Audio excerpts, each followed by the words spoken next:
Quando nós falamos de aptidão cardiorrespiratória, nós já falamos do consumo máximo de oxigênio. Mas o consumo máximo de oxigênio não é a única variável fisiológica associada à aptidão cardiorrespiratória. Nós temos outras, como por exemplo o limiar anaeróbio. Tá bom? Então nós temos, além do consumo máximo de oxigênio, que dá para poder analisar, entender, fazer inclusive o diagnóstico. O diagnóstico, sim, é feito a partir principalmente do VO2 máximo. O diagnóstico da aptidão cardiorrespiratória é feito basicamente em cima do VO2 máximo. Mas dentro dos parâmetros fisiológicos associados à aptidão cardiorrespiratória, eu também tenho o limiar anaeróbio. O que é o limiar anaeróbio? O limiar anaeróbio, a definição dele é a intensidade a partir da qual ocorre um aumento da contribuição da via anaeróbia lática, e se vai haver um aumento da contribuição da via anaeróbia lática, não se esqueça qual é o produto final da via anaeróbia lática. O produto final da via anaeróbia lática são os ATPs, saldo final 2 ATPs e 2 piruvatos. Se a via anaeróbia lática tiver que continuar, não se esqueça que vai ter que acontecer o quê? O piruvato aceita os hidrogênios e se converte em lactato, para poder sair de dentro da célula, para poder evitar a fadiga muscular, fadiga por acidose metabólica. Então, se está havendo aumento da contribuição da via anaeróbia lática, vai haver com consequente o quê? Um acúmulo de lactato no sangue. Então, o limiar anaeróbio é a intensidade do exercício a partir de um momento que a via anaeróbia lática começa a contribuir de maneira mais marcante para produzir ATP. E isso vai levar ao quê? Um consequente acúmulo de lactato. Mas uma análise é importante. Não quer dizer que a partir de um ponto que eu identifiquei com o limiar anaeróbio, que a via passa a ser anaeróbia. Não. Até o VO2 máximo é a via aeróbia o predomínio. O que vai acontecer é um aumento da contribuição dessa via anaeróbia. E por que é importante a gente identificar esse ponto no nosso aluno, inclusive aluno sedentário? Eu não estou falando aqui de atleta. Atleta é um outro foco. Eu estou falando aqui do seu aluno que é hipertenso, que é diabético, que é obeso, que é idoso, que quer melhorar a estética. Eu estou falando desse seu aluno, tá bom? O seu aluno trivial, do parque, do condomínio, da rua, do personal trainer, tá bom? É dessa pessoa que eu estou falando. Por que é importante eu identificar aonde que é o limiar anaeróbio do meu aluno? Por quê? Porque o limiar anaeróbio interfere em outras diversas variáveis fisiológicas que nós precisamos reconhecer. Por exemplo, se eu sei aonde que é o limiar anaeróbio do meu aluno, eu sei como vai estar a lactacidemia. O que é lactacidemia? A presença de lactato no sangue. O quanto tem de lactato no sangue. Se eu sei aonde que é o limiar anaeróbio do meu aluno, eu sei como vai estar a presença de lactato no sangue. Ou eu posso pelo menos inferir, estimar. Eu sei como vai estar a glicemia. Se eu sei onde é o limiar anaeróbio, eu sei como vai estar a glicemia. E por quê? Porque a partir do limiar anaeróbio, começa agora a acontecer umas alterações, como aumento da atividade do sistema nervoso simpático, aumento da liberação de cortisol, de glucagon, de adrenalina, de noradrenalina. Então, consequentemente, eu vou começar a utilizar mais glicogênio muscular do que glicose do sangue. Então, eu vou começar a identificar como está a glicemia. Eu vou analisar como está a parte de recrutamento de unidades motoras, quais são as fibras que agora vão estar sendo mais utilizadas, se vão ser fibras do tipo 1 ou passa agora também a utilizar fibra do tipo 2A, por exemplo, ou até 2X, tá bom? Parâmetros respiratórios, eu sei como vai estar agora a ventilação, a produção de CO2, por quê? Porque o limiar anaeróbio interfere nessa variável fisiológica. Eu sei como vai estar catecolaminas, adrenalina e noradrenalina, por quê? Porque a partir do limiar anaeróbio ocorre um aumento expressivo na atividade do sistema nervoso simpático. Consequentemente, eu vou ter mais circulante, adrenalina e noradrenalina. Eu vou também ter alteração em outros parâmetros, como por exemplo, variabilidade da frequência cardíaca. Como a partir do limiar anaeróbio eu tenho aumento da atividade do sistema nervoso simpático, eu vou ter redução da variabilidade da frequência cardíaca.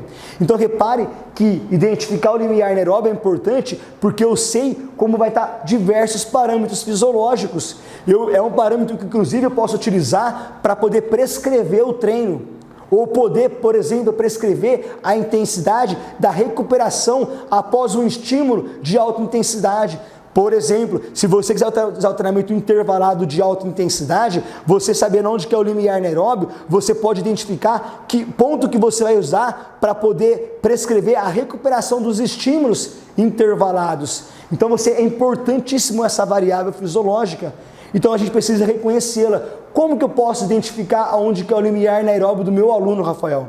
Já que é importante também essa variável fisiológica, já vimos o consumo máximo de oxigênio, mas agora você está falando, Rafael, que o limiar anaeróbio também é uma variável fisiológica que eu posso utilizar no meu treinamento? Sim, eu posso utilizar. Dá para poder prescrever treinamento sem ela? Dá. Dá para poder prescrever treinamento a partir do VO2 máximo ou de um VO2 submáximo que eu fiz um teste com ele? Dá, mas se eu conseguir também identificar essa variável fisiológica, o meu treino fica ainda mais preciso, mais planejado, mais criterioso, mais estruturado, e eu consigo modificar a vida do meu aluno. Para quê? Para que você passe a não ter mais preço e você possa ter valor, para que as pessoas que estão com você, os seus alunos, os seus clientes, os seus pacientes, possam identificar o quanto que você é diferenciado, o quanto que a sua abordagem é rara. E eles mesmos vão querer indicar para outras pessoas, porque eles vivenciam algo diferente. Porque se você fizer o mesmo que a maioria das pessoas vai fazer, você vai ter só preço.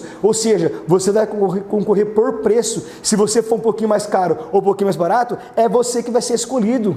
Agora, se você tiver conhecimento técnico, prático e até outras coisas mais, como relacionamento humano, a parte da filosofia é importante para você conhecer o ser humano que você está trabalhando, que você está cuidando, para que você possa, antes de mais nada, se reconhecer. Reconhecer o que tem valor para você. Reconhecer porque você faz aquilo que você faz. Automaticamente você começa a ter contato com a pessoa e cuidar de tal maneira que ela perceba que você é diferente, tanto na abordagem de relacionamento humano que você tem para com ela, que você entende, você vai além, você consegue inclusive ajudá-la a se conhecer.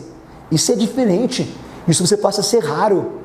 E além disso, você consegue transformar a vida dela através das adaptações fisiológicas causadas pelo treinamento.